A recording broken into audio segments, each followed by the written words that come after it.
네, 안녕하세요. 이번 시간에는 공장관리기술사 기출문제 풀이 중에서 이제 133회 1교시 문제 풀어드리도록 하겠습니다. 133회는 가장 정통적인 문제였었죠.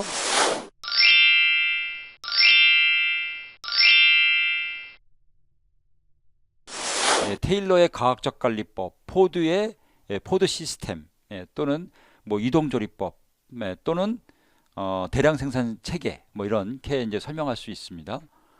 그다음에 이제 그 부분이 있었고요. 주문장구 이건 처음 나왔습니다. 처음 나왔던 문제다라고 합니다. 또 다른 책에서는 이제 부재고라고 하는 말도 쓰고요. 뭐 여러 가지 이제 용어가 또 혼용돼서 쓰고 있는데 한번 살펴보도록 하겠습니다.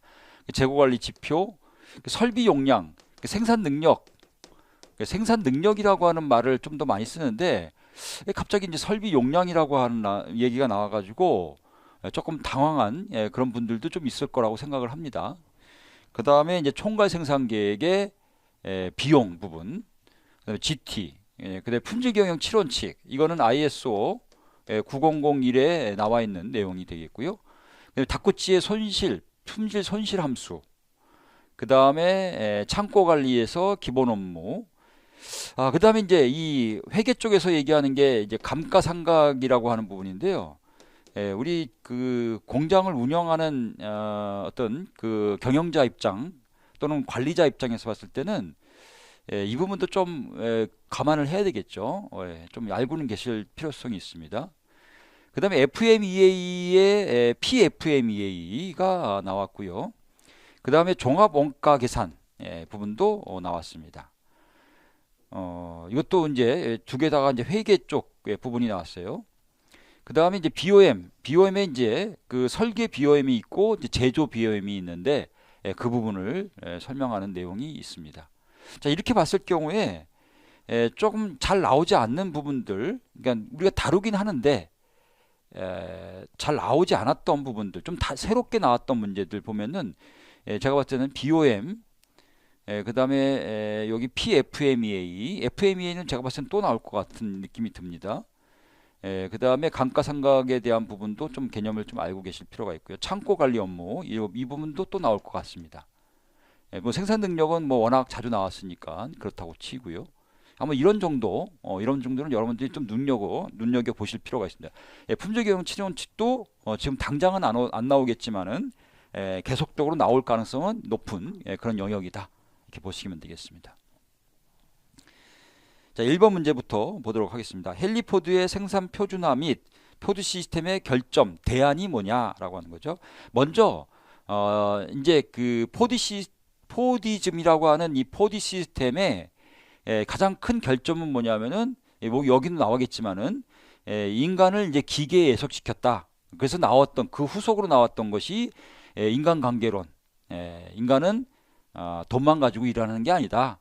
인간은 기계적으로 일할 수 있는 게 아니다. 라고 하는 인간의 내면을 들여다보고 하는 그런 내용들로 이제 발전해 나가게 됐죠. 내용을 한번 살펴보도록 하겠습니다. 포드가 대량 생산 체계를 가져갈 수 있었던 전제 조건은 이 생산의 표준화였습니다. 그래서 대량 생산을 하기 위해서는 뭔가 규격화되어 있는 또는 뭔가 정해져 있는 또는 어떤 기준을 삼는 이런 형태로 반복해서 생산이 이루어져야 되겠다라고 하는 그런 개념을 도입시키게 됩니다. 그래서 이 포드 생산 시스템의 대량 생산 체계의 가장 핵심적인 요소는 생산의 표준화와 이동조리법, 컨베이어 시스템, 이것이 이제 대량 생산 방식을 성공시킬 수 있는 하나의 이제 계기가 됐던 부분인데요. 여기에서 생산의 표준화라고 하는 3S는 제품의 단순화, 부품의 규격화, 부분품의 규격화, 기계 공구의 전문화, 작업의 단순화, 이렇게 이제 설명을 하고 있습니다. 이 내용들이 생산을 표준화시켰다라고 이제 보시면 될 것 같고요. 이러한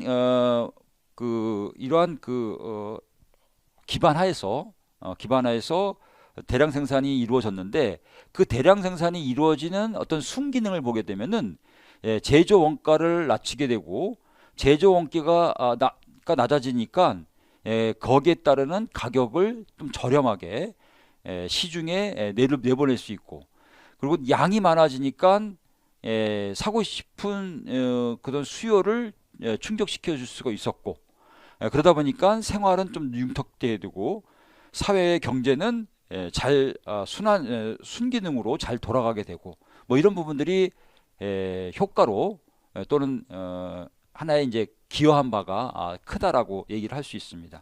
근데 반면에 포드 시스템의 결점 부분도 있는데요. 포드 시스템의 결점이라고 하는 것은 작업의 조직을 유동화하여 생산 속도를 그 작업자의 이 속도를 맞추라 라고 하는, 작업자가 그 있던 유동적인 작업 속도에 맞춰서 일을 하기를 요구하고 있고, 시스템도 그러한 시스템으로 운영했다라고 하는 그런 측면이 결점으로 자리하고 있고요. 그 다음에 이제 전체 공정의 정처 공정이 어떤 특정한 한 공정의 정지로 인해서 전체가 생산이 안 되는 그런 결점들도 있습니다. 그러니까 대량 생산 체계에서의 결점이라고 보면 되겠죠.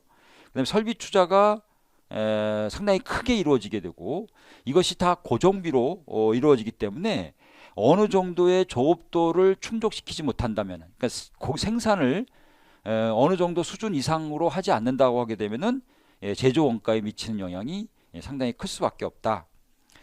그런데 이제 사회 구조로, 시장 구조의 변화에 따라서 수요가 바뀌었을 경우에, 또는 수요가 줄었거나 다양한 수요를 충족시키기 위해는 현실적으로 좀 어려운 그런 생산 체계다.